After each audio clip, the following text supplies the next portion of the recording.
Hello hi friends. ഇന്ന് ഞാൻ വന്നിരിക്കുന്നത് ഒരു പുതിയൊരു ഐറ്റമായിട്ടാണ്. പുതിയതല്ല, നമ്മുടെ എല്ലാം പഴയതാണല്ലോ. അപ്പോൾ ഞാൻ ഇന്ന് വന്നിരിക്കുന്നത് ചർക്കയുമായിട്ടാണ്. ചർക്ക കറക്റ്റ് പറഞ്ഞാൽ മഹാത്മാഗാന്ധിയുടെ ബർത്ത് ആനിവേഴ്സറിക്ക് എടുക്കണം എന്ന് വിചാരിച്ചാണ്, പക്ഷെ നടന്നില്ല. അപ്പോൾ ഇത് നമ്മൾ ജസ്റ്റ് ഒരു ഹാൻഡ് മെയ്ഡായിട്ട് ഉണ്ടാക്കി അതിൻ്റെ ഒരു മോഡലാണ്. ഇതിൽ ആ മോഡൽ അനുസരിച്ച് വീലുണ്ട്, പിന്നെ ഒരു ഹാൻഡിലുണ്ട്, ബേസൊക്കെ ഉണ്ട്. പക്ഷേ ഇതിന് പകരം ഞാൻ വേറെ ഒന്നാണ് മെയിനായിട്ട് കാണിക്കാൻ പോകുന്നത്. ഇതല്ല മെയിനായിട്ട് ഞാൻ കാണിക്കുന്നത്. ഇതിൻ്റെ ഒരു ഒറിജിനൽ പണ്ട് ഉപയോഗിച്ചിരുന്നത് നമ്മളതിലുണ്ട്. അത് നമുക്ക് കിട്ടിയതും അതിനൊരു പ്രത്യേക സ്റ്റോറിയുണ്ട്.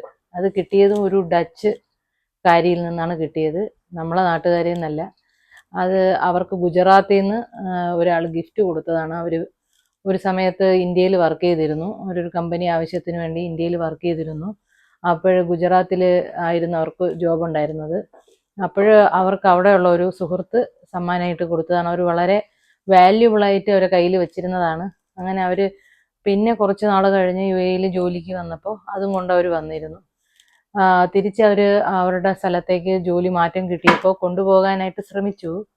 പക്ഷേ അപ്പോൾ കാർഗോയിൽ അത് നന്നായിട്ട് കൊണ്ടുപോകത്തില്ല, എന്തെങ്കിലും പറ്റിപ്പോകുമെന്ന് വിചാരിച്ചവർ അതിനാവശ്യമുള്ള ആരെങ്കിലും ഉണ്ടെങ്കിൽ പറയാൻ പറഞ്ഞു. അങ്ങനെയൊക്കെ ഒരു ഫ്രണ്ട് മുഖേന ആ സാധനം നമുക്ക് കിട്ടിയതാണ്. ഞാൻ കാണിച്ചു തരാം. അപ്പോൾ ഞാൻ പറഞ്ഞില്ലേ, ഇതാണ്. നിങ്ങൾ എൻ്റെ പഴയ വീഡിയോസിലൊക്കെ കണ്ടിട്ടുണ്ടാകും. എൻ്റെ ബാക്ക്ഗ്രൗണ്ട് ഇതാണ്. നമുക്ക് വേറെ വലിയ സ്പേസ് ഒന്നും ഇല്ലല്ലോ.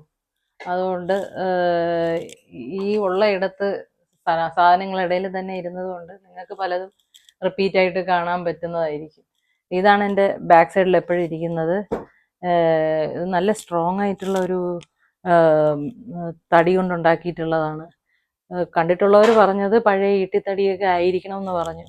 പിന്നെ അതിൽ തന്നെ അയണിൻ്റെയും ബ്രാസിൻ്റെയും ഫിറ്റിങ്സ് ഉണ്ട് ഇതിൽ. അതിൻ്റെ ഹാൻഡിൽ ഇതാണെന്ന് തോന്നുന്നു, ഇതായിരിക്കും ഹാൻഡിൽ. പിന്നെ അവർ അത് കറങ്ങാതിരിക്കാൻ വേണ്ടി റോപ്പ് കൊണ്ട് ഒന്ന് ഫിക്സ് ചെയ്തിട്ടുണ്ട്.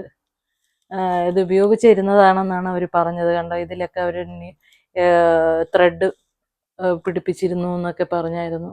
ഇതിൻ്റെ യൂസേജ് കറക്റ്റ് ഉപയോഗിക്കുന്നവർക്കേ ചിലപ്പോൾ പറഞ്ഞു തരാൻ കഴിയത്തുള്ളൂ. അവർ സ്റ്റോറേജിൽ വെച്ചിരുന്നതാണ്, അവരുടെ വിസിറ്റിംഗ് റൂമിൽ തന്നെ ഇരുന്നതാണ്. വളരെ മനോഹരമായിട്ട് ഡെക്കറേറ്റ് ചെയ്ത് വെച്ചിരുന്നതാണ്. ഇവിടെ വീട്ടിൽ വന്നപ്പോൾ കുറച്ച് പൊടിയൊക്കെ ആയി കേട്ടോ, അങ്ങനെ ഇരിപ്പുണ്ട്. അപ്പോൾ നിങ്ങൾക്ക് എല്ലാവർക്കും ഇന്നത്തെ നമ്മുടെ ചർക്ക, അപ്പൂപ്പൻ ചർക്കയെ ഇഷ്ടപ്പെട്ടെന്ന് വിശ്വസിക്കുന്നു. അടുത്ത പുതിയ ഐറ്റംസുമായിട്ട് അടുത്ത എപ്പിസോഡിൽ കാണാം. അപ്പോൾ എല്ലാവരും കമൻറ്റ് ചെയ്യണം, ഷെയർ ചെയ്യണം, പിന്നെ ലൈക്ക് ചെയ്യണം, ബെല്ല് ഐക്കണിൽ പ്രസ് ചെയ്യണം. അപ്പോൾ നിങ്ങളെല്ലാവരുടെയും സപ്പോർട്ട് ഞങ്ങൾക്ക് മസ്റ്റായിട്ട് വേണം. അപ്പോൾ ഞങ്ങളുടെ കളക്ഷൻസ് വീണ്ടും ആയിട്ട് അടുത്ത എപ്പിസോഡ്. Thank you.